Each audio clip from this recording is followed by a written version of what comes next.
Aleksandra Nikolić je priredila noćas Filipu caru ljubomornu scenu. Ona mu je zamjerila da se svađa sa Branislavom Radonjićem Brendonom, samo kako bi na neki način komunicirao sa Majom Marinković. Ovo je iznerviralo cara, pa su nastavili sukob u rehabu. Šta ćeš da uradiš? Ne kažem ja da ti mene ne voliš, ali radiš neke stvari bezobrazno, rekla je Aleksandra. Ti mene sada teraš da ja razbijem kameru i televizor, rekao je car. Nećeš to raditi, ja ti kažem, ajde sedi, rekla je Aleks. Sad ćeš da vidiš koliko sam lud kad poludim. Sad ćeš samo kao da sediš do jula ovde, rekao je car. Sprdao sam se s Brendonom, ti si 10 metara od mene, nastavila je Nikolićeva. Sad sam slomio kameru i televizor da bi videla da mene ne zanimaju neke stvari koje ti govorim svako jutro da me ne zanimaju, rekao je car, dok mu je matora previjala ranu. Sad ćeš da sediš sama, govorio je Filip i ponovo slomio televizor. Aleksandra je legla preko cara kako bi ga zaustavila da lomi. Bićeš sa mnom do posljednjeg dana, rekla je Aleks.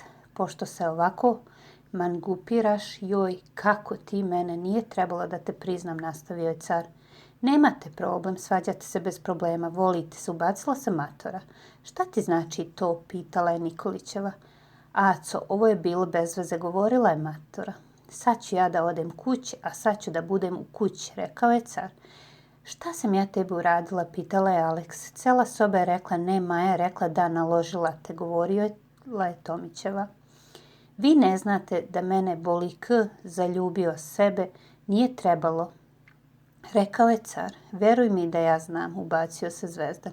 Ja te razumem za sve, ali razumem i ti mene, ali nisi ti mene zatekao sa momkom, nego ja tebe sa devojkom, rekla je Aleks. Ti si tako kvaran, tako si kvaran, govorio je car. Nije naučila da priča sa tobom kako treba, ubacio se Slavnić. A šta sam tako kvaran, pitala je Aleks. Evo nisi kvarna, rekao je car.